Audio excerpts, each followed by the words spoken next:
Hello, Whoa! everybody. We're back. I'm back.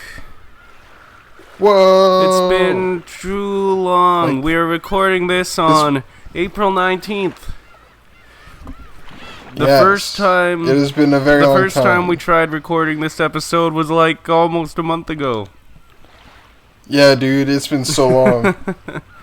Yep, but we're back. Oh, yeah, we're back. We already read the first half hour of this one, but Mike's computer crashed, and yeah, my fucking motherboard got shot on. Oh yeah, destroyed everything in there.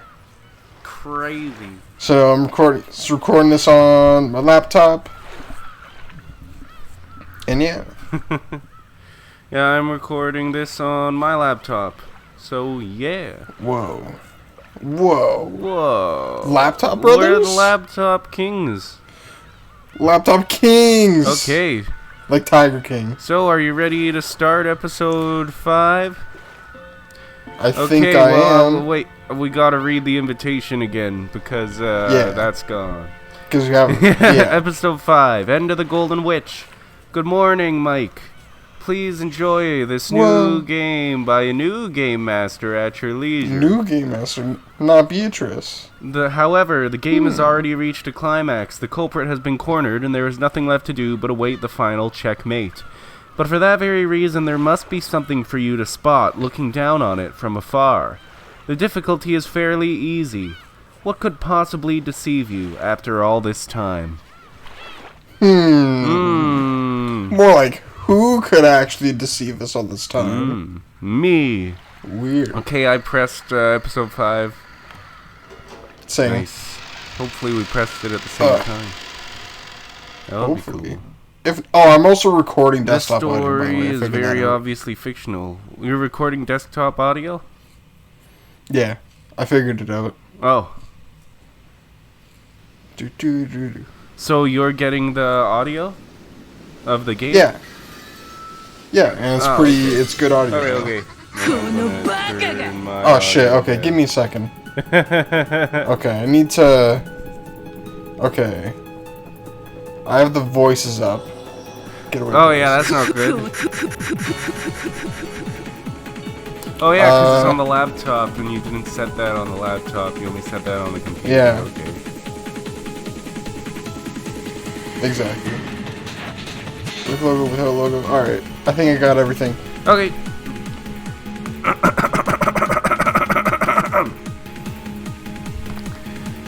Sounds like a machine gun. No, that's just me clearing my throat. You idiot! Isn't it obvious? It'll be fun to kill her and see your face twist in pain, why else? Same old Beatrice. Look, this is me. Don't turn your eyes away. Look, don't turn your eyes away. Fuck. Look at it. Look. It's magic. It's furniture. No matter how much you try to deny me and magic. Look.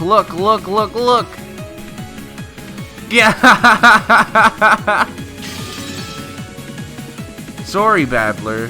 It was pretty fun. Sure, I just did what teacher told me, but look how great it turned out. Apparently, if you start out all hostile and needlessly brutal, then turn incompetent and soft at just the right moment, you can spark a huge bump on your affection meter, right?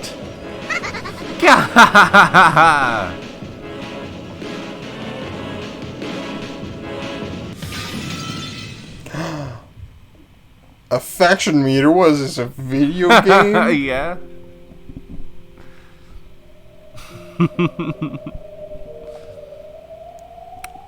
That lonely tone was the desolate sound of the wind blowing by. The glittering rose petals on these bushes were all golden. The cloud of gold butterflies that had once danced through this golden rose garden like fluttering rose petals was no longer anywhere to be seen. The master of the Golden Land is the Golden Witch, Beatrice. She might be called inhumane and cruel, arrogant and outrageous, or perhaps naive and simple. That laugh of hers, which lost its grace more and more the longer it continued, could no longer be heard. The Golden Witch Beatrice sat like a doll, resting in a deck chair adorned as beautifully as the golden rose garden itself. She wasn't relaxing there. Her eyes were empty. She didn't respond to any questions. Even so, she was not permitted to sleep. Beatrice sat like a doll. Her hair was down, and Virgilio was carefully tending to it with a comb. The usual Beato would surely have spent this time complaining about this and that regarding her hairstyle. However, she made no response, showed no reaction. So it really only looked like Virgilio was combing the golden hair of a large doll. There was a table alongside them. On it sat a chessboard, along with a jumble of black and white pieces locked in a closely fought battle. However, this setup looked somehow different from normal chess. Maybe the game was similar, though not identical. And on the other side, sitting back in his chair as he contemplated his next move, was a young man. No, perhaps it wasn't his next move he contemplated. Every once in a while he would change the positions of the pieces, reconsidering the situation after every change. Maybe he was reconstructing previous games, trying to discover the thought process behind the moves that had been made. In the past, Kinzo, the Ushiromiya family head, once said that learning chessboard arrangements was like taking a journey through the thoughts of the old masters. Ushiromiya Battler was on a journey, a search for the thought process that had led the Golden Witch to create this arrangement and make these moves. Battler took a black piece that should have been moved forward and returned it to its original place, sighing deeply. Battler's pieces were white. However, on this chessboard, the black encampment was on Battler's side. He was reconstructing that arrangement, trying to play Beato's role. The more I do this, the less I understand your moves. Even Battler didn't expect that Beato would respond to that statement. Or rather, he was pretending to talk to himself, thinking there might still be some chance of her responding.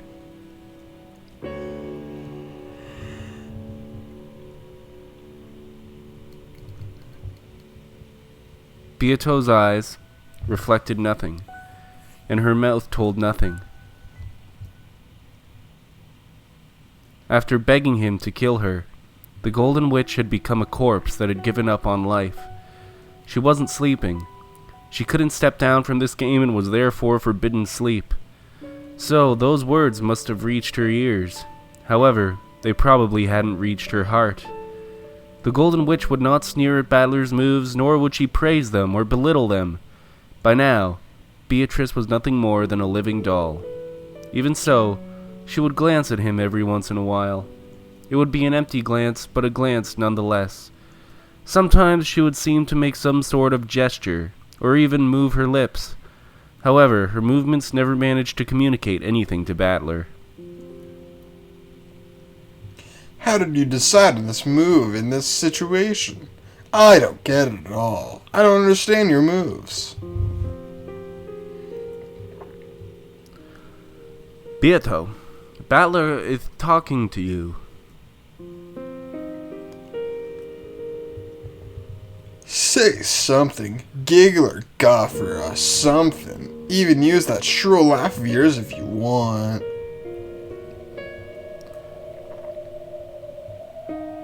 Can you believe it? That shrill laugh of Beato's will never be heard again. However, even if she couldn't answer, his voice surely reached her. That was what Battler believed as he said these words. So he said it again.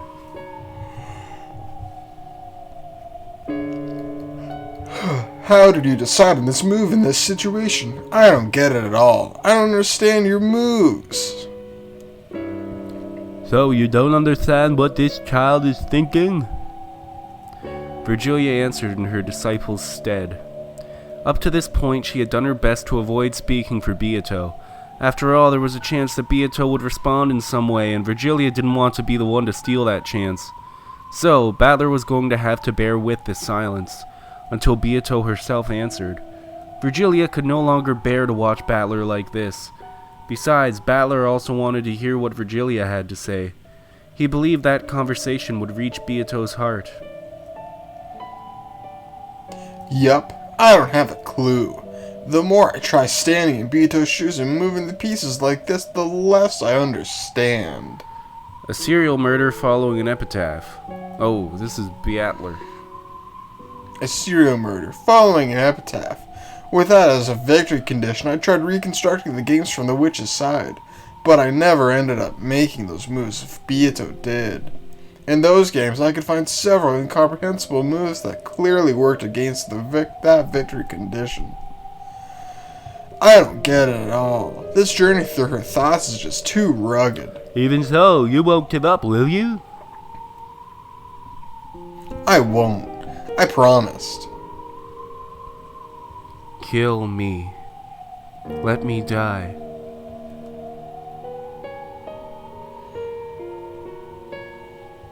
I promised to let her die peacefully, and I'm the only one who can do it. Beato's right ankle was bound with a heavy cold steel shackle. It wasn't tied to anything, so it didn't restrict her movement. However, it symbolized restriction. It was a visualization of the bonds that prevented her from leaving the game until she either won or lost. And the shackle was probably hurting her. The mercilessly cold shackle tormented her over and over inside her waking dream.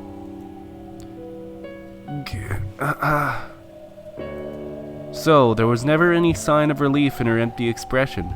Her eyelids would sometimes tremble like she was having a nightmare, and every once in a while she would let out a pained gasp. Unless I win, Beato will never be released from that curse that prevents her from sleeping peacefully. Are you sure you want to be doing this?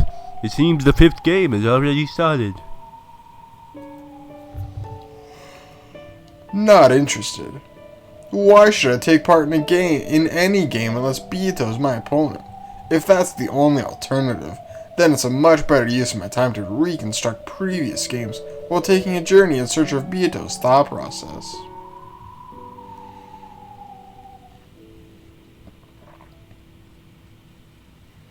I'll be the next game master. Any objections? You've got none, right? I've got nothing but objections. Beato conceded the fight and is unconscious. Isn't this a loss by default and game over for her? I'll admit a lot's happened to Beato and she's basically being KO'd for now. But that doesn't mean she's lost the will to fight. That's why I'm acting as her assistant, get it? Beato was lying down on a deck chair, almost as though she was sleeping. However, she wasn't sleeping, and she wasn't awake either. She was nothing more than a living doll that had given up on victory, who had asked Balor to perform her last rites, and who had surrendered everything. Of course, if everyone just sat around, the next game, the 5th game, would never be made ready. So, Land the Delta had succeeded Beato as the next game master and announced that she'd prepare the next game. Quit messing around. This is a game between me and Beato. I don't know who you two are, but I'm not gonna let you carry on without us. No one asked for your opinion. What do you do, Burn? Accept my challenge or not? Sure, go ahead and inherit her role. No, the hell! Quit messing around. I don't know who your people are, but I'm not gonna let you ignore Beato and me and just carry on by yourselves. Hey, take it easy. Okay, sure, a new player means you'll face new kinds of moves.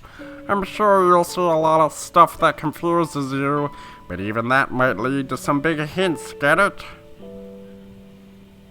Who cares? Quit saying whatever you want and deciding everything on your own. Beato's game has repeated 4 times, and you still don't understand anything, right? In that case, I expect that swapping out opponents might lead to some huge hints. That's none of your business. This is our game. Beato prepared it, and she designed me to be her opponent. I don't know what hole you two crept out of, but I don't want you screwing things up. In that case, wake Beato up and make her get the next game ready. Can you? Beato won't be getting up for a while. Anyway, we don't even need to have another game.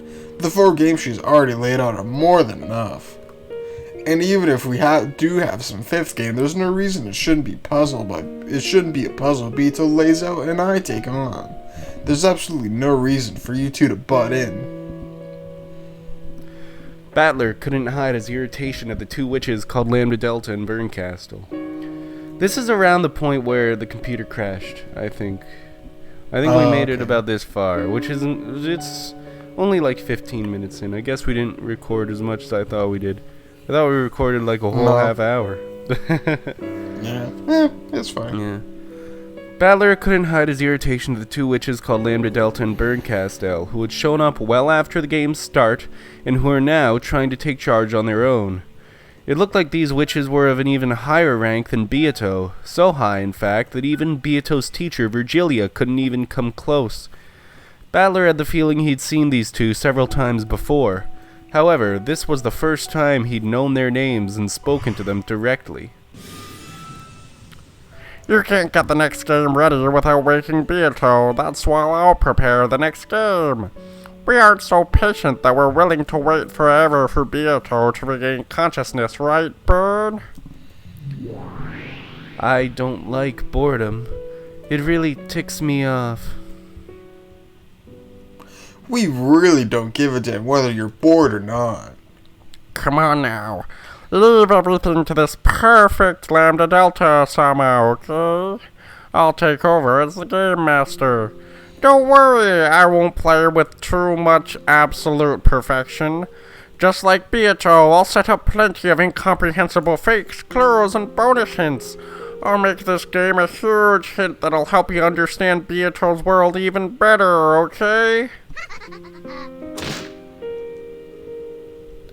Letting my voiceless emotions explode, I slammed the table hard.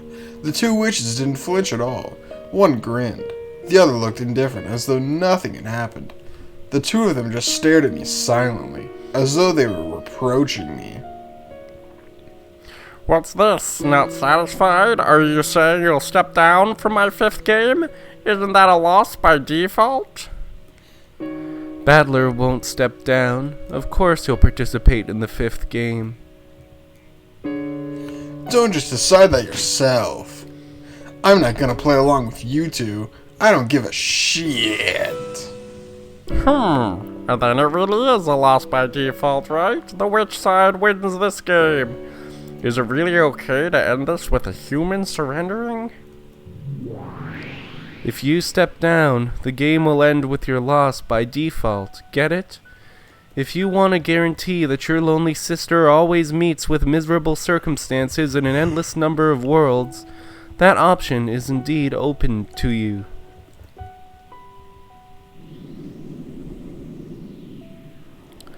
When Burncastle mentioned Anji, Battler's expression changed instantly. You bastard. Don't you dare talk about Anji so lightly.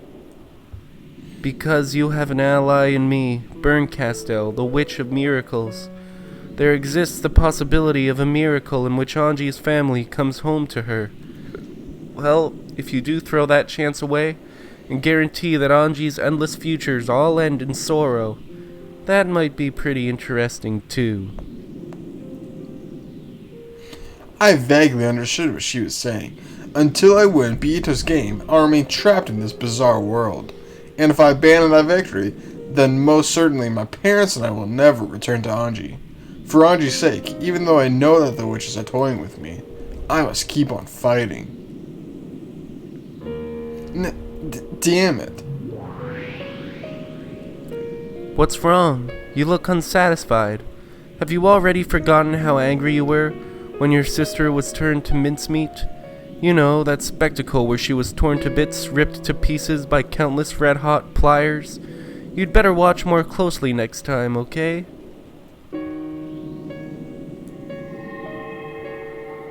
Burncastle pointed to the palm of her right hand upwards. As she did, a pale light gathered there, and some kind of blue glowing crystal appeared there. A scene was reflected on its sharp surface, but it wasn't the scene that surrounded them now. If you look deep into that crystal, that fragment, then you would probably learn what was reflected on there. If you stared at it, then you'd surely see the end Anji finally reached, after waiting 12 years and giving up everything for the sake of her beloved brother. The scene of her death throes, as her entire body was torn to bits while she still lived. Damn you! Without thinking, he grabbed at her collar, but as soon as he touched that which made up her form, it disappeared like foam on the waves. Then, as naturally as though she'd been there from the beginning, Berncastel was leaning against a distant wall. If you step down from the game, this will become not just a fragment, but a definite reality. I won't be the one to create that future. You'll do it yourself. So decide, okay? Figure out what you want to do with your beloved little sister's future. Balor's fists shook with anger, but even if he swung them down, he wouldn't be able to hit Berncastel. This witch was like a phantom, or a cat who wouldn't even let someone pet her if she didn't wish for it. And she was telling the truth. She was telling the truth. For Anji's sake, I can't step down from this fight, even if these unpleasant witches hijack the game board. That's just like you, Bird. You're even heartless when you threaten people. That's how it is, Battler. You aren't allowed to step down from the game board. You and Beato are nothing more than pieces on the board that exist to distract us from our boredom. Even your incomprehensible anger and irritation make for a wonderful treat to satisfy us. Well, what you're doing now only makes for a cheap snack, though. Like those curry-flavored potato wafers that sell for 30 yen a pair. Yeah.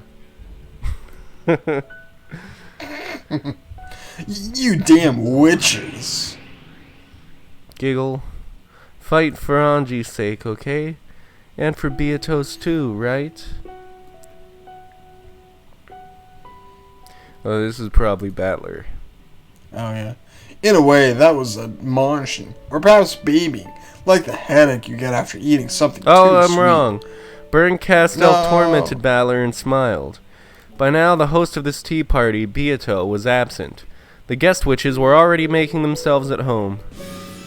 What do you do, Shiromia Battler? Will you surrender to fate? Just step down. You've had enough of being toyed with as a witch's piece, right? It sure is tough being one of Burn's pieces. I'm sure she'll use you and throw you away just like she did with Anji. I'm not giving you the option of stepping down. Keep fighting for the sake of your sister's future. I'm your ally. Until you win, I'll support you so you can reach that future. For all eternity. Until I get bored.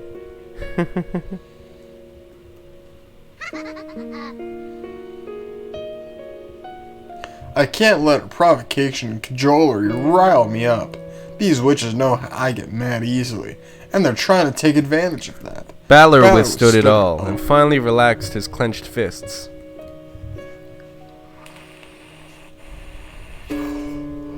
If you want to start this fifth game of yours, go ahead and do it.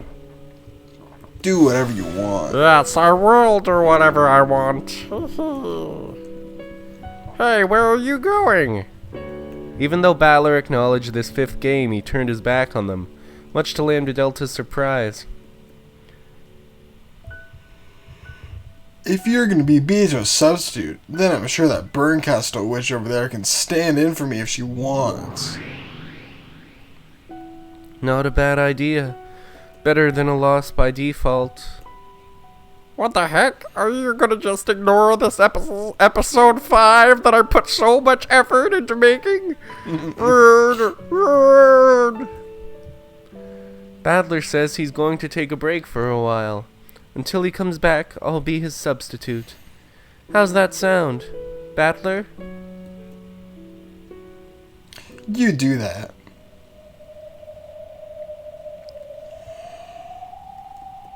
I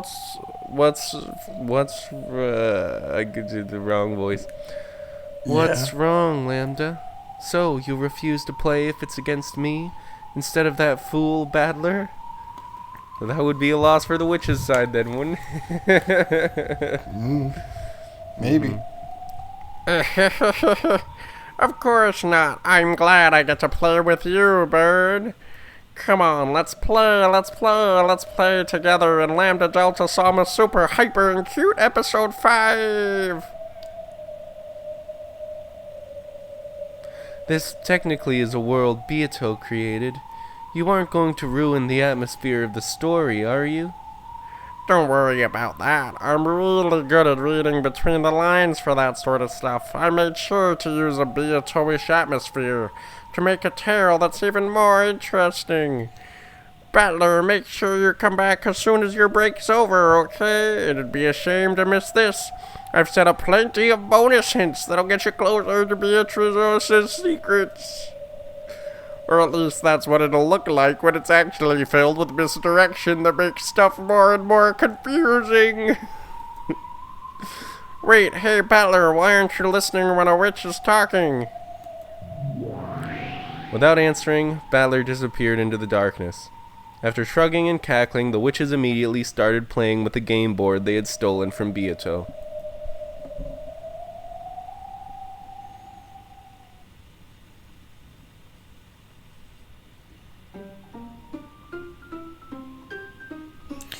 Can those witches really understand Beato's game? Since they're using the same game board, they cannot do anything that this child cannot do.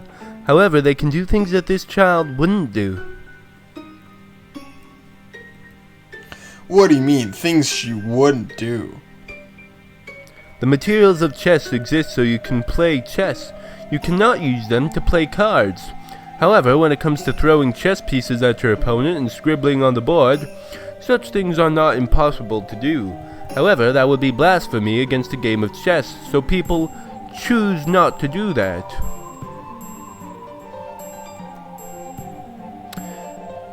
That definitely wouldn't be chess anymore. I think this is Battler. No, that definitely wouldn't be chess anymore. Beato's eyes seem too cloudy. What? Beato's eyes seem too clouded slightly with sadness. Damn them. This game is between me and Beato. I won't let anyone else defile it. At that time, gold butterflies gathered and Ranave appeared, holding a tea set with black tea. Would you like some more tea? If you wouldn't mind. Certainly. So, how goes this journey of yours in search of Milady's thoughts? I don't have a clue, but I'm enjoying it. However, are you sure about this? Is it truly alright for you to relax here? You mean that game with those witches just started? You mean that game those witches just started all by themselves? Indeed, just now when I went to serve them some tea, the murders of the first twilight had already taken place, and it seemed as though the next murder would occur shortly. When Beato and I were playing, the game would be paused whenever something left their seats. However, those witches wouldn't pause that game just because I wasn't around. The first murder's already happened. Jesus, yeah, that's fucked. Ranave, did you see their game? Just a part of it. How was it? Ranave lifted the pot high with an elegant gesture as he poured the black tea. After finishing that, he finally spoke. He gave us his impressions of it. That was Battler, but whatever. Oh. Whoops. It did not have love. What do you mean, love? My apologies. That is how a woman might put it. As a man, one might call it dishonorable. I understood what those words meant. When I met Virgilia's eyes, she shook her head slightly and stared at the floor. I believe it resembles Milady's games greatly on the surface. However, its foundation is quite different. Does it go against the rules of Beato's game? No, it does not. Lambda Delta Sama actually does understand the rules of Milady's game very well. However,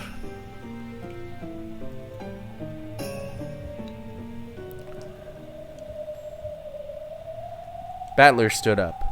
There was no need to make Ronave say any more. Battler.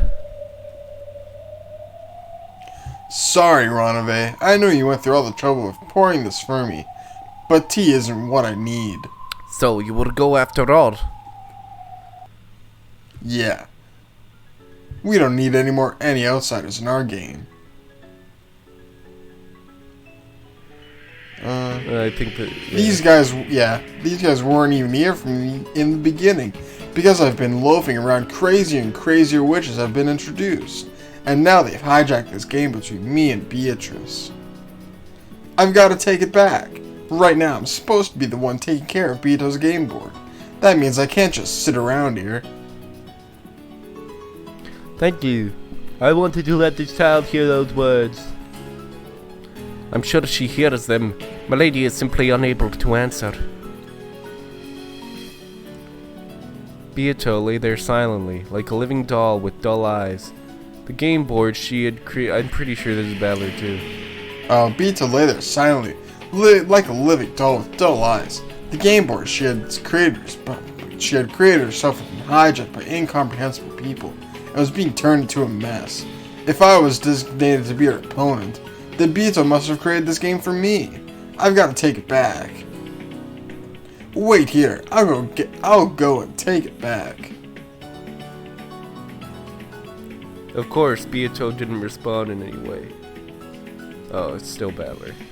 Oh, of course Beato didn't respond in any way. That's right. If she can't respond, then I have to protect it in her place. I'll be right back. Virgilia, Ronave, I'm counting on you two to look after this golden sleeping beauty. Yes, leave it to us. See you later, Battler. And please, in the game without this child, try to find some part of her. If you can, that even if this child is absent, it will mean you have fought with her. You're right. It's all useless. What am I doing?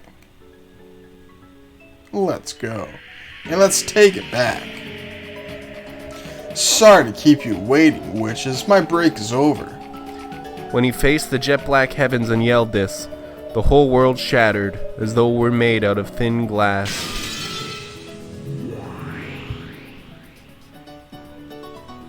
Then, as though it had been that way since the beginning, it transformed into that smoking room where Battler had fought Beato so many times, and which the two witches had now hijacked. Oh, what do you think you're doing? You're only coming back now? It's way too late. Not only has this game reached the second day, it's already at the finale, get it? You never showed up, so I just advanced things on my own. Yeah, like you even waited for me in the first place. Bane was way more skillful and thrilling than you were, right? Shut up. I'm the player. You substitute witches can take a step back now. Well, I don't really mind if you join in starting now, but there's probably no need for you anymore. Seriously, after all, we're already at the climax. After this, Bane will probably corner me and win. What the hell? Nothing wrong with that, is there? Why don't we let him watch the final endgame? Of course, come on over, Umineko Battler. It's almost completely over, but here's the cute and elegant game I made. Episode 5, End of the Golden Witch. Damn. Almost over? That was like 5 minutes. Oh, okay, let's read. Jessica.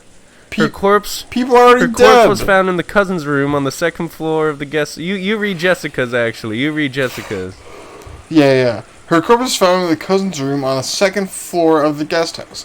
The direct cause of death is unknown, but her neck was sliced open by a sharp blade. The wound was deep enough that anyone could easily confirm her death with absolute certainty. Okay, I'll read Hideyoshi. His corpse was found in a guest room on the first floor of the mansion. A demon stake had pierced through his back. The tip of it reached as far as his lungs. Because he was lying face down on the bed, it is unthinkable that this was a suicide. And then George. His corpse was found in the cousin's room on the second floor of the guest house. The direct cause of death is unknown, but his neck was sliced open by a sharp blade. The wound was deep enough that anyone could easily confirm his death with absolute certainty. Okay, I'll read Genji. His corpse was found in the servant waiting room on the first floor of the mansion. The direct cause of death is unknown, but his neck was sliced open by a sharp blade. The wound was deep enough that anyone could easily confirm his death with absolute certainty. And then Rosa. Her corpse is found. Oh, what the fuck did I just do? Alright, her corpse is found in the cousin's room on the second floor of the guest house. The direct cause of death is unknown, but her neck was sliced open by a sharp blade. The wound was deep enough that anyone could easily confirm her death with absolute certainty. And Maria. And then Maria is the same, but I'll read it. Okay. So her corpse was found in the cousin's room on the second floor of the guest house. The direct cause of death is unknown, but her neck was sliced open by a sharp blade. Whoa, crazy! The wound was deep enough that anyone could easily confirm her death with absolute certainty. Okay, and what happens in the plus next? It's Burn Castell, Witch of Miracle. I already skipped that. I didn't press next. I just right-clicked to close the window. Yeah, I'm reading through all this other stuff now. Alright, I'll get that. I'll get that after this cutscene. I think that's done. Exit. There's a cutscene. It's done. Ooh, let's watch the cutscene. The second cutscene. day. Whoa. The second day, second October day. 5th, 1986. Yeah. All these buildings with the rain, and then walking through the hallways, and it's the servants. The servants are there. Oh, it's the battler, and Kyrie, Battler, and Ava, and Grandma Girl, and Nazi. Grandma Girl. That's her name, right? Yeah. Yeah. Okay. All right. So, we're ready to continue? Yeah, I think so. Okay. Right now, no humans exist on this island except for those in this power. And, with one exception, it has been shown that none of them have committed murder, and the culprit is among these people. Whoa! That means it's conclusive, isn't it? Unless the culprit is a witch who committed murder with magic, that is. What? Alright, it was you! You killed George, killed my husband. Why? Why? Oh. I didn't kill anyone. I didn't. In a panic and with a voice that was far from calm, in a manner that was, to put it coldly, unsightly, Aunt Natsui denied the suspicion placed upon her. However, there was no longer any way around it. She stood up, brushed back her long hair, pointed at Aunt Natsui, and said it one more time. What the fuck? You get to be this person. I get to be this person. Hey, yo, you're the culprit. Ushiyumi Natsui. Yo. Hey, yo. What up? Whoa! Whoa! Cutscene. Don't skip it. You always accidentally skip these. Yeah. Right, yeah. Hand off the keyboard. Whoa!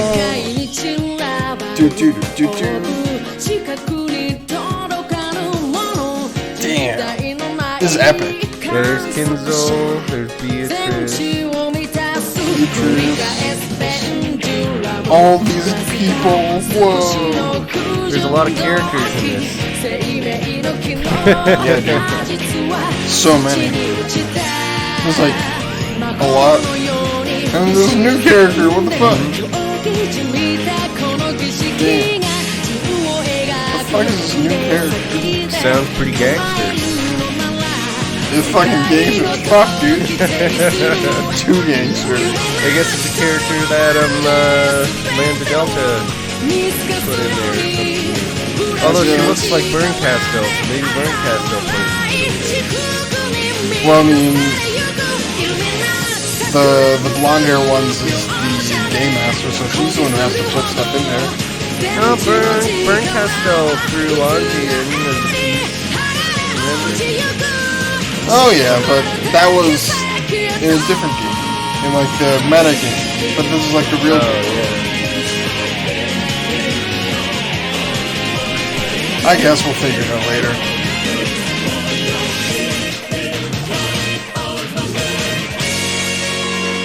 Island. Damn, dude. Yeah. That's some nice water effects. Japanese letters. Japanese letters. Whoa. Crazy. I don't know Japanese people could speak in letters. What? What? What do you mean? Speak those letters. No. It's Natsui. Please open up. As she knocked wildly and repeatedly, Natsui yelled. Shortly after, there was a heavy clunking sound, and the sound of the door to Kinzo's study unlocking could be heard.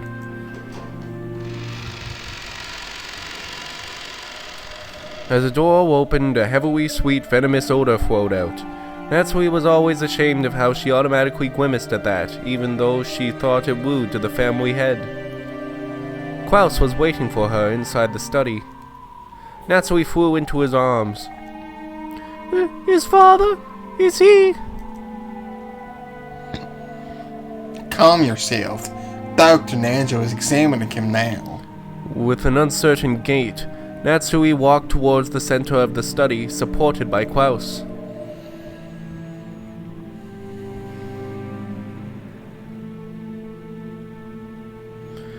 There, a dignified bed fitting for the Yoshiwamiya family head could be seen, along with Nanjo, Genji, and Kumasawa. Dr. Nanjo! His father! After sighing deeply, Nanjo left the side of the bed. On the bed, Kinzo could be seen lying down asleep. He died peacefully. I don't think Kinzo had any regrets. Father! Sobbing, Natsui slumped over the chest of that man, who had fallen into a sleep from which he would never awaken. Madam, please, stay strong. Yeah. Father, this is just too sudden. Ah! You know what would suck? What? There's a scene where Lambda Delta and Kumasawa would talk to each other. Cause that What? What? Lambda Delta and Kumasawa. Yeah, what if that would suck if there's a scene where they talk to each other, because I get their voices, it's hard for me to switch between their voices. Oh, yeah. Natsui Would suck. Natsui couldn't stop crying over the death of the man whom she had loved like a second father. Kumasawa rubbed Natsui's back, consoling her. Klaus slumped into his late father's favorite chair. By sitting there, he might have been immersed in memories of his departed father, or perhaps he thought that by sitting there he might be able to understand just a bit of the madness of Kinzo's later years, which he had never been able to comprehend before. And Anjo, just as he had when Kinzo once sat in that chair, contemplating a chess move, turned his back and looked down over the outside world through a crack in the curtains. If only he'd been sick in bed for a year or so first. I do wish he could have died in a grace period during which the proper arrangements could have been made. It's the other way around. We should be glad that he was in high spirits until the very end. At least that's true for as far as public appearances are concerned. Nanjo understood that as well. Ushiwamiya Kinzo, who had risen like a comet and glittered like a supernova in the post-war business world, had died. His funeral would probably be of a fantastic scale, and it would also be the ceremony marking Klaus's inheritance of the headship. He would have to arrange everything as the host of the event, carry out funeral diplomacy perfectly, and make it clear to all that the Yoshiwamiya family still had enormous influence in the political and financial spheres. As Ninja watched Klaus, he was vividly reminded of the time when Kinzo had been suddenly selected as the Yoshiwamiya family head, when Kinzo had been lost and confused. In this way, he was able to understand Klaus's distress and sympathize with it. Natsui's sobs eventually subsided. Watching this and leaving Kumasawa to care for Natsui as a fellow woman, Genji returned to where Klaus was, and as though asking what should be done, Genji lowered his head slightly. Genji and I will deal with the formalities. Kraus, perhaps you should contact the relatives first. Klaus, with his hand still over his eyes, didn't respond. Perhaps even though he had known this day would come, Klaus really couldn't hide his shock at how suddenly it had reached them. Leave this to Dr. Nanjo and me. Kraus, I suggest that you first speak with Madam.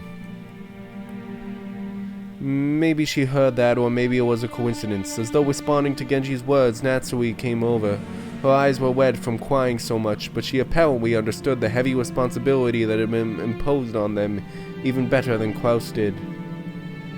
Starting now, you are the head of the glorious Ushiromiya family. Let us show everyone inside and out that you have splendidly succeeded your father. As your wife, I, Natsui, am prepared to serve you until the day our coffins are laid down alongside each other. Trying to encourage her husband, who was overcome with shock, Natsui lent him some reassuring words.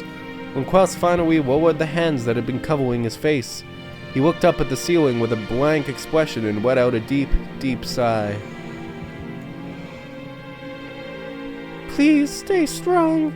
There are a great many people who will plan to devour everything Father has left behind. We must fight to protect Father's honor and wealth. That is the first responsibility of the Ushiromiya head. I understand. I do understand. Dr. Nanjo, Genji, please take care of the legal and funeral arrangements. Especially you, Genji. I ask that you take particular care to see to it that the funeral will be a fitting one for Father. Certainly. And Dr. Nanjo, Father didn't pass away in a hospital, so... Indeed, an autopsy might be required depending on circumstances. Can't you do something about that? Even though he has passed away, Father's body is precious. Any damage done to it would not be acceptable. I understand how you feel. However, it is also important to deal with these matters properly. And, I don't really know how to say this, but several of the relatives might make things difficult, yes? Who knew how those vultures after the inheritance might try to find fault with them? They might claim to have found some reason to suspect the cause of death, using that as a point of contention to start some trouble. Right now it was important not only to pay Kinzo's remains the respect they were due, but also to solidify the position of the new family head, Klaus. Understood. Please keep it to an absolute minimum. Make sure that Father's dignity is not damaged, even by mistake. That will be fine. Do not worry. In any event, leave Kinzo to us and stay by Kraus's side. Things will start to get quite difficult from here on out. I understand. And you too, dear. Please, stay strong. Klaus was still staring blankly at the ceiling with a befuddled expression on his face. She understood the shock and heavy responsibility he bore. Natsui understood her husband's feelings as much as anyone. I will contact the relatives. Please rest for the time being. Klaus didn't respond. Natsui, thinking him to be just a bit unreliable at the moment, decided she must offer her support. Seeking her husband like this actually spurred Natsui into action, and a resolute expression rose to her face. Things will get busy from now on. Let's start by doing whatever we can right now. I'm sure my husband wants to have some time alone with Father. We should step out for a moment. Good point. After all, this will probably be the last time he gets that chance. Being in charge of a funeral was tiring work. There was no time to shed tears. If Klaus were ever to be given time to cry for his dead father, that time would have to be now. Everyone agreed with Kumasawa's words. Even so, Klaus continued to blankly gaze up at the ceiling and didn't respond in any way. Natsui urged the servants to go. I'll go talk to Jessica too. That child is now the successor to the headship. I'll make sure to tell her to be fully prepared.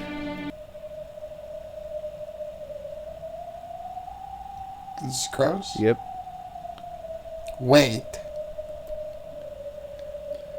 As they each started to make their way out of the study, Klaus finally spoke. They stopped walking. Yes? Wait. Yes? Hadn't she already stopped walking just like her husband had asked? But despite that, he told her once again to wait. From those slightly weak words, Natsui understood that he'd probably stopped her because he wanted her to be by his side.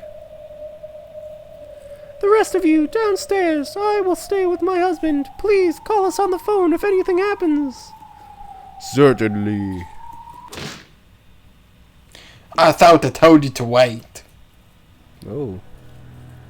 Oh. When Klaus suddenly raised his voice, everyone jumped and turned around. Unable to comprehend what she had done to spark her husband's wrath, Natsui ran up to him.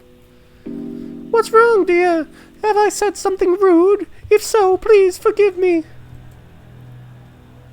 No, it's not that. That's not it. Wait a second. Give me some more time. Yes, I understand. It's important to sort things out inside your heart.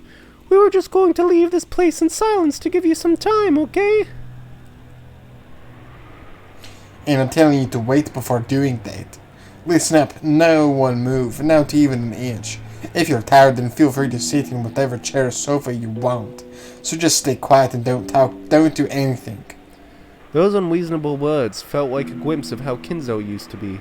Natsui couldn't hide her slight surprise at this behavior, which almost made it seem as though Kinzo had possessed her husband.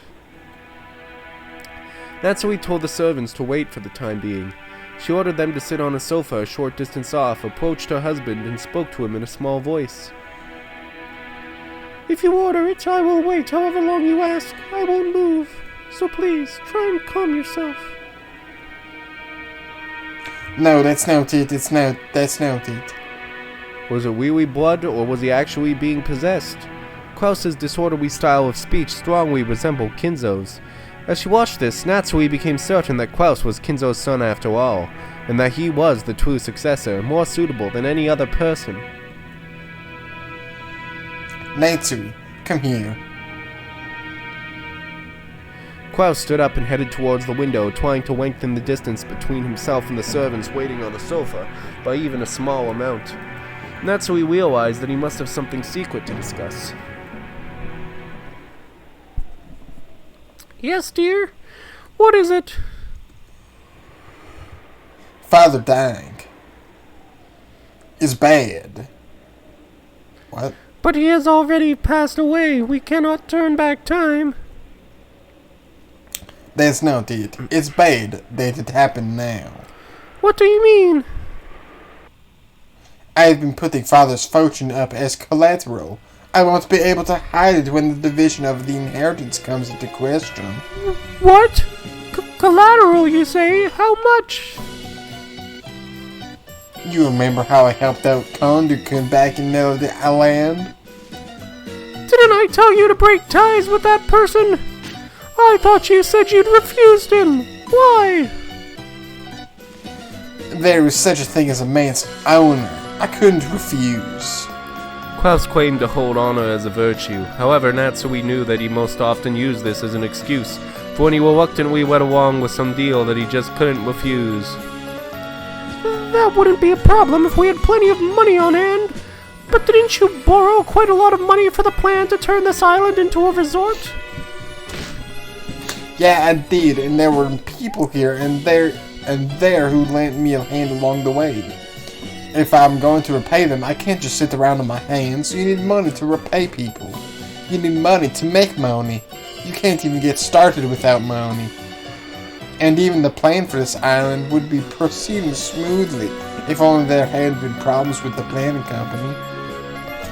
I made contact with the government official in the city. I even got the governor's word that this would become the newest travel destination in the Tokyo metropolis. The groundwork I laid was complete. The groundwork I laid was completely perfect. Random chance and bad time were against me. It was a bit of bad luck, like the traffic accident. That was no accident, it was fraud. You were tricked. They were never drawing up plans for turning this island into a resort in the first place. That is not true. Had the Hijaku vision was simply overflowing with foresight. The way his eyes always focused on the whole world and the future. Taught me things that I always believed to be merely dreams or were the tip of the iceberg of what is possible. Expand your dreams to the whole world, to the future. You heard him say that too, right? Yes, I heard. And I think I remember telling you what I thought after we returned home. I said that he was suspicious, that he only spoke of dreams and didn't have his feet planted on the ground, and that you must not have any further relations with him. Hijaku-kun is a wonderful, pleasant young man. One can learn a lot from the way he lives. I can respect him despite his youth. I won't have you insulting him. That's what you said about the whole moon tourism thing. You kept saying it was visionary, that it looked to the future, that it had high aspirations, and what was the end result? Eventually, you yourself admitted that it was utter nonsense, right? I was sure something was wrong ever since that strange man showed up claiming to be a high-ranking NASA official. Goddamn. That foreigner was nothing more than an international swindler. Both Mr. Sonazaki and I were victims in that case. Right now, his vision isn't mistaken. In the future, there will surely come a time when the richest people of the world develop a liking for space travel. And the very first enterprise in that area will probably be monopolized by a single private company. Tesla! Probably. That viewpoint is not mistaken. They were simply a group of international swindlers who were trying to take advantage of that fact and deceive investors across the world. And I'm trying to tell you that this Sonozaki man was one of them too. Just how gullible are you? Why do you always just accept these suspicious offers without any doubts? Take that back. Mr. Sonozaki is a man with a brilliant future ahead of him. There's nothing suspicious about him. Because the dreams he speaks of anticipate the future, they sound crazy to people who can't see into the future. A woman like you can't see into the future. Yes, a woman like me can't see into the future. But I can see the present. Right in front of me, I can see a pitiful husband who's been taken in by sly, double-crossing swindlers and still trust them implicitly, even after he's been tricked. Damn it. Shut your mouth. You don't understand anything about money or business or economics. Don't try to butt in on your husband's job. A wife should be satisfied with doing housework. Keep your mouth shut.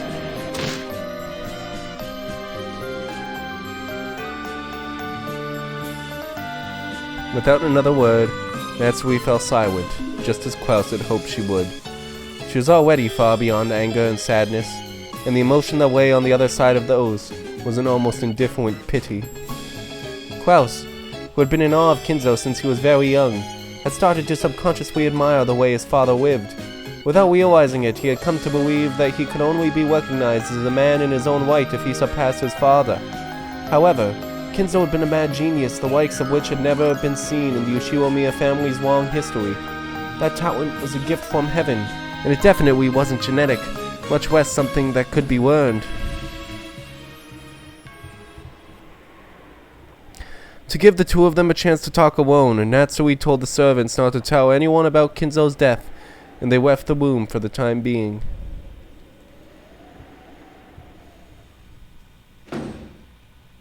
Then she invited Klaus to her bedroom. Ooh, bedroom time. And they'd tell her everything about the current financial situation.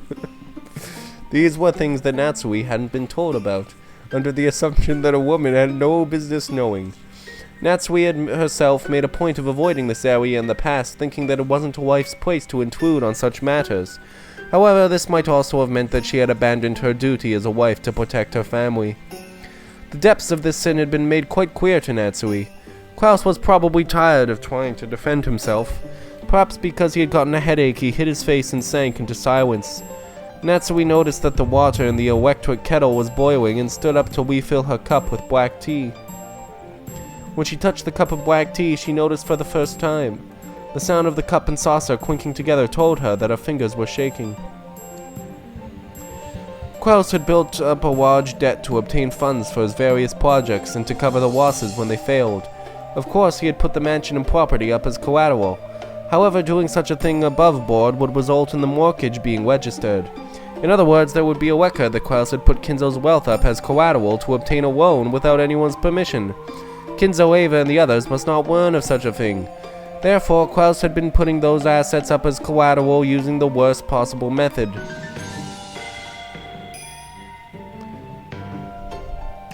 I signed over the deeds and power of attorney. And what does that mean? What Klaus was saying probably meant that he had, in essence, signed away the rights to his assets. If these assets had been used as collateral for a loan, then Klaus would still have some leeway under the law. He would have to deal with a bank which would have absolutely no compassion, but they would be able to work something out within the rules set by society. However, signing away the deed and power of attorney was a whole different story. In other words, even the mansion they were living in, if the person holding the deed were to decide to ignore his agreement with Klaus and sell the mansion to a third party right this moment, they would have no recourse whatsoever. Far from using collateral for a loan, this was basically the same as selling their house to borrow money. Damn. In other words, the moneylenders have the power to make or break the Ushiromiya family as they please. If they were to suddenly sell our house on some slight whim, we'd have to pack our bags and leave right now, wouldn't we? That is technically true. However, everyone I had dealings with is very reputable. This isn't consumer financing. It's a transaction based on trust between economically literate men. I trust them, and they in turn trust that by lending me money, I will achieve great success in business and give them massive returns on their investment. I signed over the power of attorney as a sign of good faith, and so that they wouldn't have to doubt me in the certain success of my business. What happens if I hesitate now? Wouldn't that mean I have no confidence in my own business? If you are such a successful businessman... If you were such a successful businessman, we wouldn't be in debt now, would we? Natsui only barely stopped herself from saying that. Father is dead. What happens next? Will your debt be exposed to the light of day? And will your siblings hold you responsible? That won't be all. It will probably lead to criminal charges. Criminal charges? Well, why is that? It's better if you don't know. Anyway, this must not be learned by anyone. Klaus looked at the floor shamefully, shaking his head over and over. If it would come to criminal charges, then he must have broken some laws. He's probably been so intent on raising a large sum of money that nothing had mattered to him but survival. Klaus had seriously believed that he would succeed with several businesses and that he would definitely gain huge profits. So we had figured that even if he stepped over a few legal lines, he would be able to pay everything back before too long and pretend that the whole thing had never happened. This may have been the factor that lessened his resistance towards breaking a couple laws. And now Kinzo's death, the worst possible thing, had occurred, and they wouldn't be able to keep it all hidden for long. What will happen to us?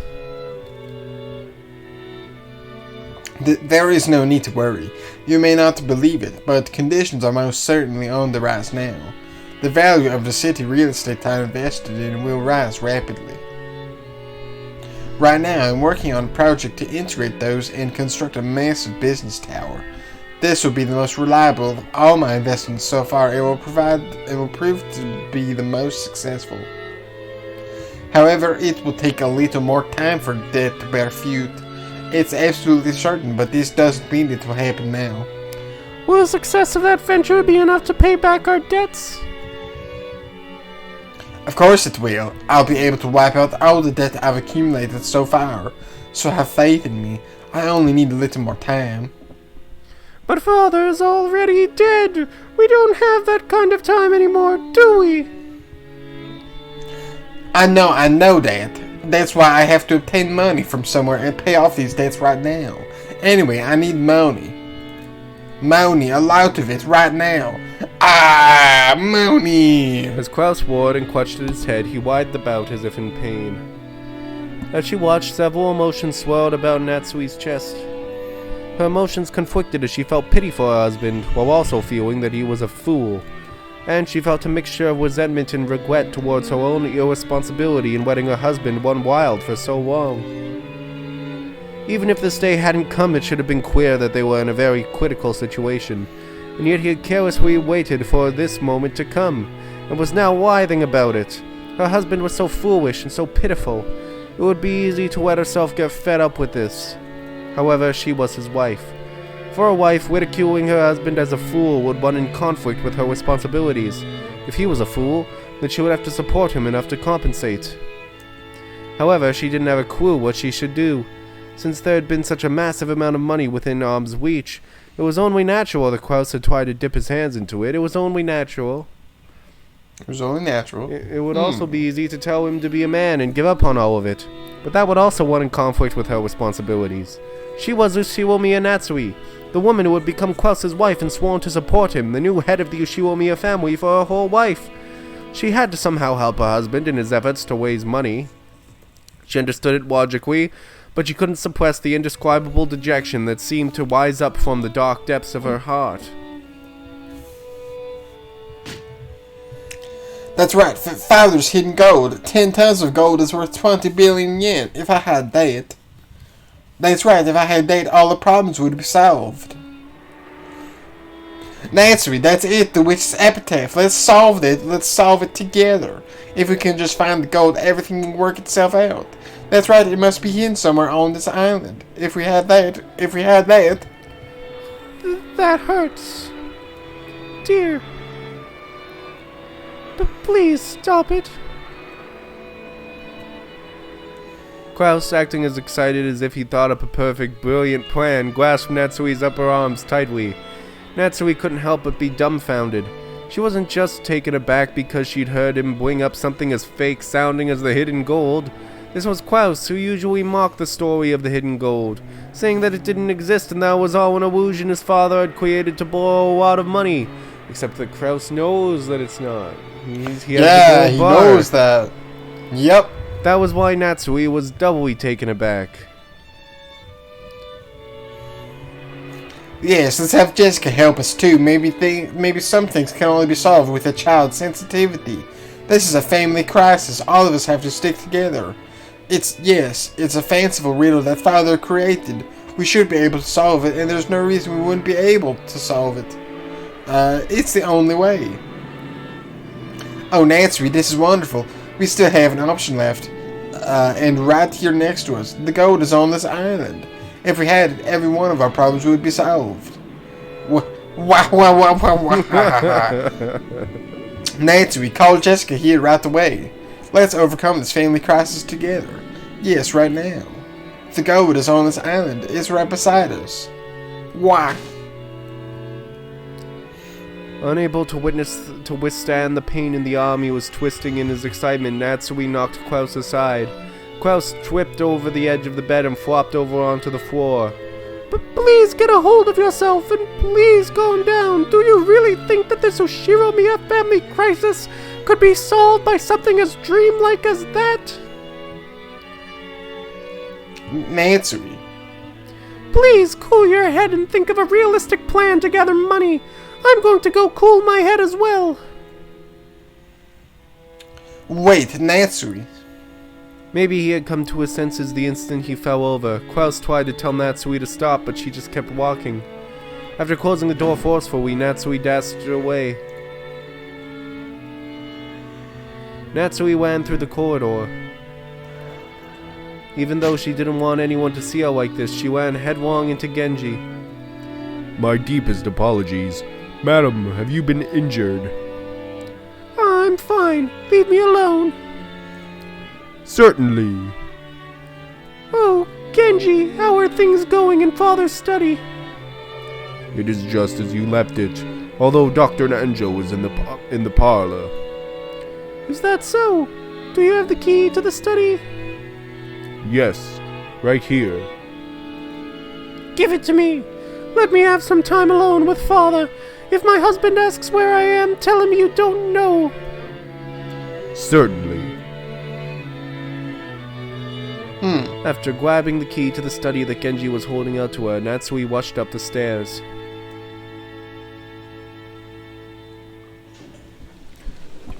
She then flew into the study, finally letting out a wail and cried. Wah.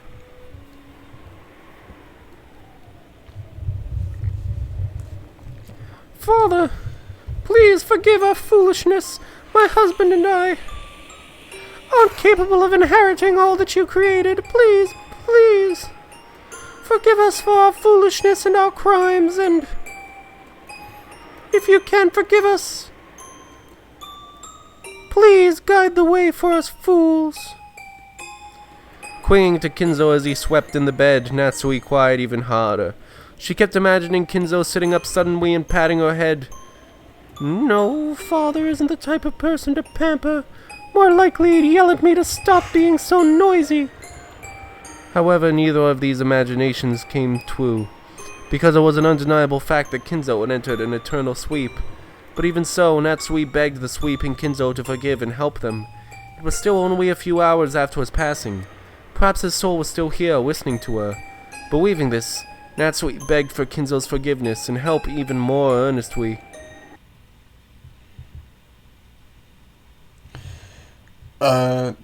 Too noisy. Haven't I always said that I hold silence as a virtue?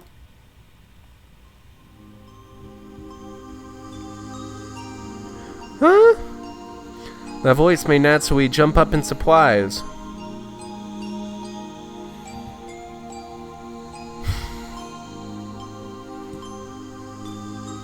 Whoa, Kinzo's back! What the fuck? When she faced in the direction that the voice had come from, she saw Kinzo sitting at the study desk, folding up his reading glasses.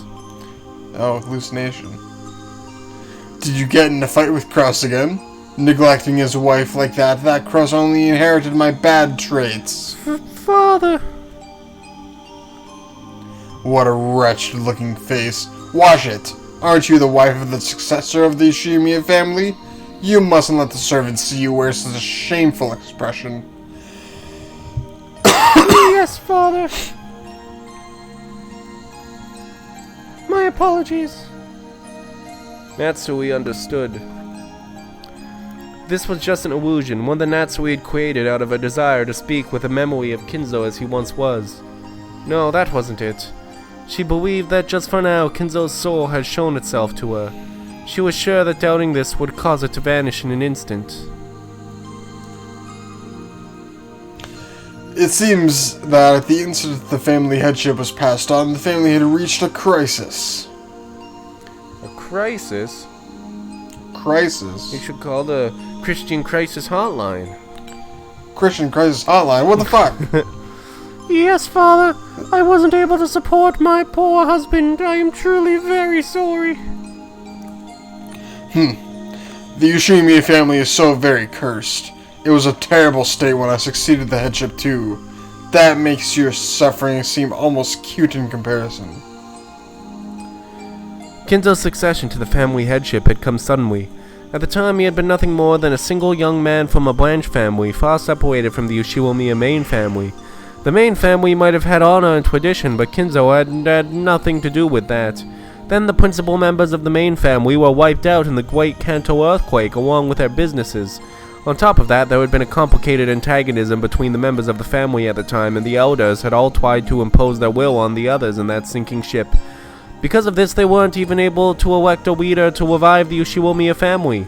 They then found a common ground and selected Kinzo, a youth with absolutely no ties to any of the opposing elders, to be the head. So the elders hadn't really entrusted Kinzo with the rebuilding of the Yoshiwomiya family. Kinzo had been nothing more than their puppet, with his arms and legs pulled in opposite directions. Yes, I know a lot about your days of suffering, Father. And then the war started. At that time, I was already tired of life.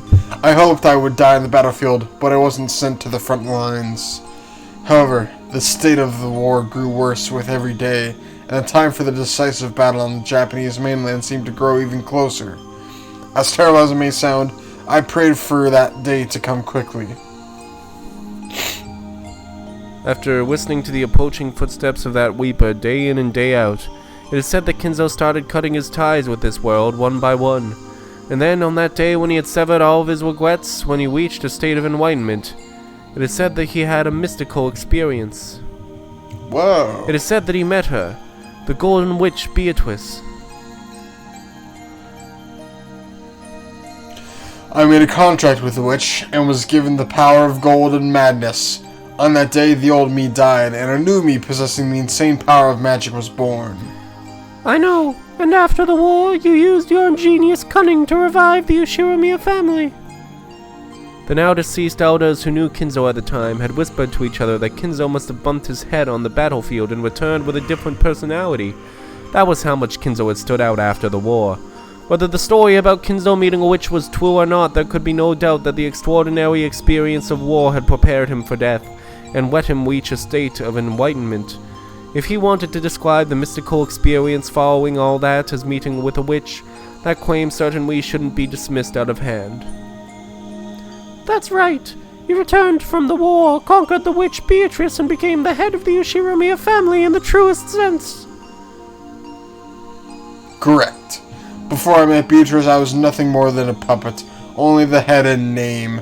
I only became the head after conquering the Golden Witch. Father, Conquering?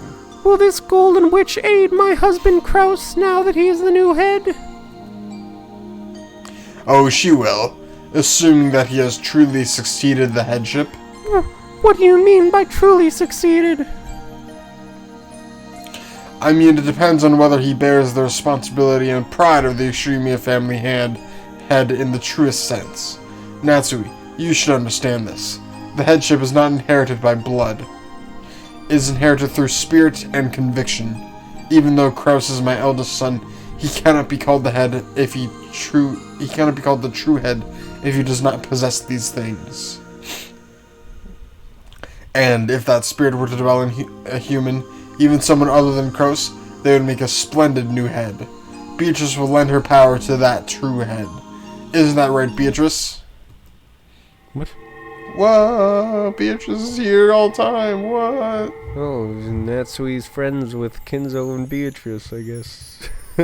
When Kinzo called the witch's name, gold butterflies seethed out of every corner of the womb. This fantastical scene had an otherworldly beauty to it. It was like standing in the midst of a blizzard of golden flower petals being blown about a rose garden of gold. As Natsui stared at the scene in shock, the gold butterflies gathered and formed a human shape.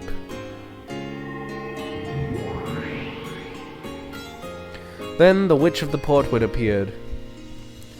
Indeed, I am the Ushiromiya family alchemist, the Golden Witch Beatrice. I am free to run rampant. I listen to no one's orders. And there's only one person in the world who can control her. Me. That's why I'm qualified to be the Ushiromiya family head. Humph. So, it's that pride of yours that qualifies you. Pride requires self-confidence and bravery, and it is the embodiment of the insatiable desire to gain power to match those traits. That is why I control you. Watching men who speak of pride turn those desires into reality can be quite pleasant. The quiet man of action is nothing more than an excuse used by the extremely lucky. A true monarch also speaks of what he doesn't have, and he makes that pride a reality without fail. If one is to control me, they must possess such a monarch's pride. Do you understand, Natsui? A true monarch fears no hardship. They declare that they will overcome anything without fail, even if they haven't figured out how. This gives hope to the weak. They gather, revere their monarch, and swear to assist him. This is where power is gained, and his word is carried out. Engrave that into your heart. Yes, Father. Natsui understood. Through this mystical experience, Kinzo was telling her how to prepare herself to overcome hardship, even after his own death. Feeling a warm sensation rise up in her chest, she let the valuable words Kinzo had given her echo through her mind over and over. A true monarch, in other words, the true head of the Ushiromiya family, must not fear hardship. Such a person must believe they can overcome any hardship. If they can't even believe it about themselves, then they'll have no chance of overcoming their challenges. She suddenly felt very ashamed of the way she'd entered this room, sobbing and asking Kinzo what to do. I was foolish. Of course there's no time for crying when an Ushiromiya family crisis is upon us. And now that we have inherited the Ushiromiya family from you, Father, we must protect its honor no matter what. Oh, even though you can't even draw a blueprint on how to repay Krause's debts? Beatrice laughed unpleasantly. No, that wasn't it. She was testing Natsui to see whether she possessed the mental readiness to be a true monarch. Natsui wasn't confused anymore. She answered clearly, gazing into Beatrice's eyes. Yes, at this moment I have not yet discovered the method we should pursue. However, my husband is the new head of the Ushiromiya family, and I am his supporting wife. So, I will proclaim it in red, in my husband's place. What? Let us hear it. Ushiromiya Krause and Natsui will definitely overcome these trials and protect the honor of the Ushiromiya family. You have nothing to worry about, Father. Do you know that this isn't me who is supposed to be This talking? is me who's talking right now. Oh God. Do you know the scope of Krause's debt, as well as the horrible state things are in? Yes. If the worst happens and we are ordered to leave this mansion tomorrow, we won't be able to refuse. During the distribution of the inheritance, the relatives might even file a criminal complaint. However, there is no need to worry. We will repay all of the debts before then and restore our honor. And she stood at attention with a resolute attitude. Natsui proclaimed this clearly, with Ushiromiya, Kinzo, and Beatrice as witnesses. Those are some pretty good witnesses there. The dead guy and the witch. Dead guy and no one. Yeah, pretty much. For a while, they remained silent as though weighing Natsui's resolve. Then Kinzo chuckled and turned away. How vexing. Why couldn't this person have been my son? The very fact that a woman with such a disposition married your son is another sign of your great luck.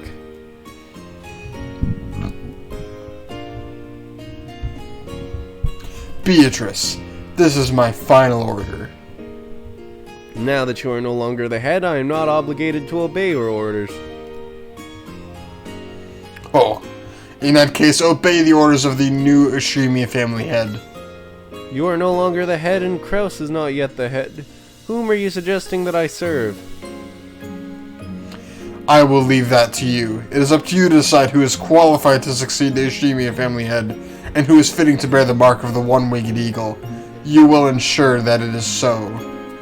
I refuse. I won't listen to the orders of a man who isn't the head. No, this is different. This is a will. The last order of the head left behind for you. Then it seems I will have to obey. After all, I can be quite accommodating. Liar. Huh? You're only doing this because I caught your interest, aren't you? I can't hide anything from you, can I? Natsui, Yes, Father. go and overcome your hardship. Yes. That might have seemed like a mere response to Natsui, but to Kinzo and Beatrice it seemed to be something of much greater significance. Beatrice nodded deeply, and with emotion as elegant as her dress, she bowed deeply before Natsui. The Ushiromiya family alchemist, the Golden Witch Beatrice, is present. I shall give you my aid to assist the Ushiromiya family in overcoming another crisis. Thank you. I will need your power. We will most certainly overcome these trials. I will not hold back on my support for your cause, but there is something I must warn you about beforehand. I understand that your troubles now could be solved if I were to grant you a vast quantity of gold, like I did when I saved Kinzo from his crisis. However, that is something I cannot do. Is that so? Sorry, Natsui. Beatrice's gold came from a contract limited to my generation. It was agreed that it could only be passed on to another person if that person solves the witch's epitaph. The gold is sealed away by the epitaph. As long as that is not solved, you cannot be given the golden magic. I understand. Then I shall search for another method by which we can save ourselves from this crisis. My husband said his plan would take time, but he also said that it would surely be sufficient to repay our debts. If we can buy enough time for that to happen, we will be able to overcome this trial. Good, Natsui. Continue. But Kinzo is already dead. The doctor and servants are preparing his funeral. You are about to contact the family members. By your own hand, you will bring an end to this ploy for time. How charming is the guillotine where you lower the blade yourself. Ah! Startled, Natsui looked up at the ceiling. There wasn't actually anything there, but even so, Natsui had found something. So, the magical power has descended. Natsui, have you made up your mind? What magic of miracles do you desire from me?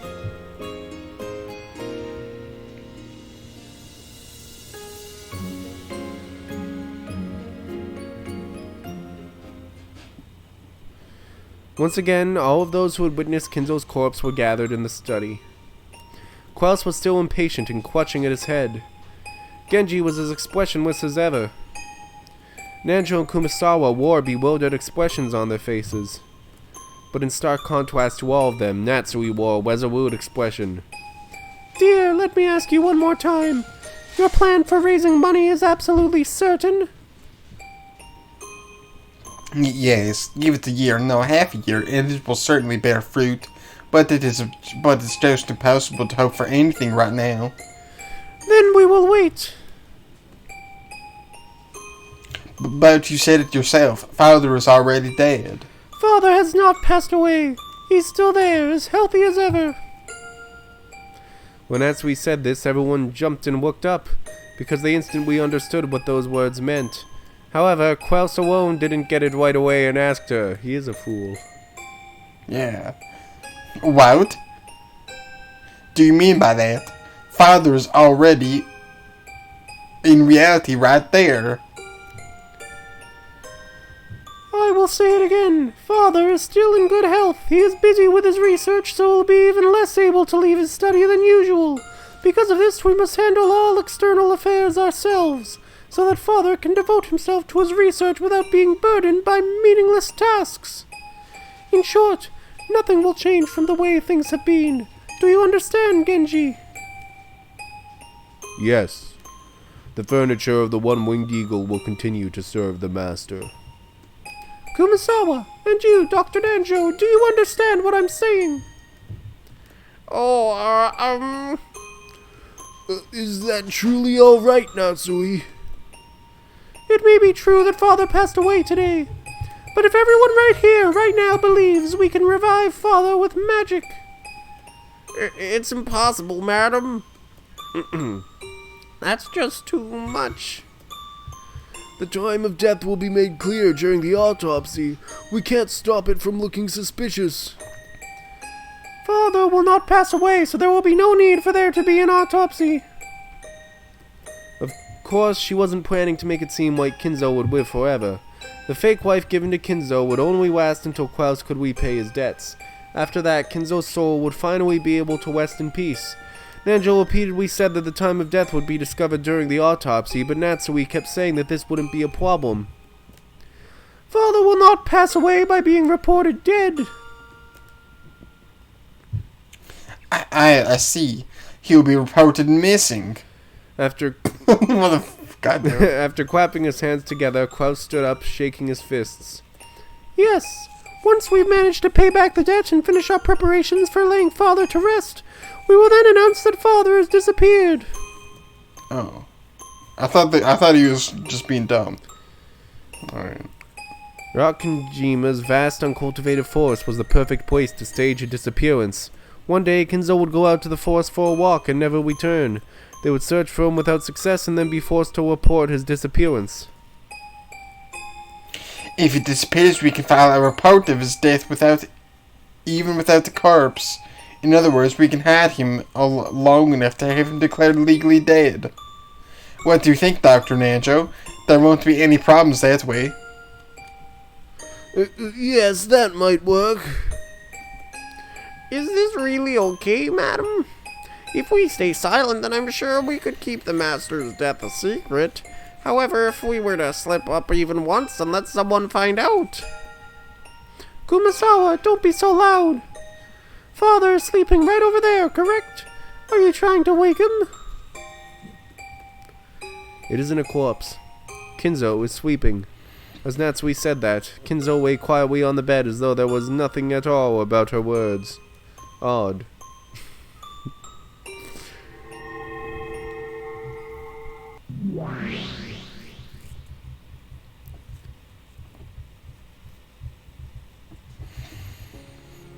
Come, try to remember. What form did you have? What sort of life did you enjoy?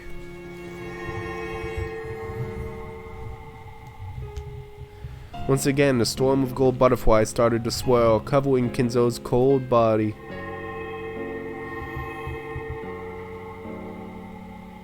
Then, after the butterflies exploded into fine gold powder and disappeared, just like those fairy tales that have been told over and over since long ago, Kinzo slowly opened his eyes and sat up. Father!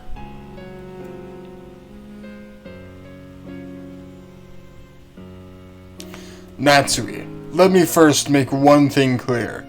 I did not coax you into doing this because of my attachment to life. You liar. Don't tell me you didn't anticipate this at least a little. How does it feel, Kinzo? How is your body? It isn't bad, but it feels somewhat like being in a dream. I feel light. You're a being that wasn't permitted to remain in this world, yet you still remain here. Don't start complaining about a little discomfort now. Is your body truly alright? Is it really okay? Actually, it feels quite pleasant. And if this is what the world after death feels like, playing the ghost might not be half bad.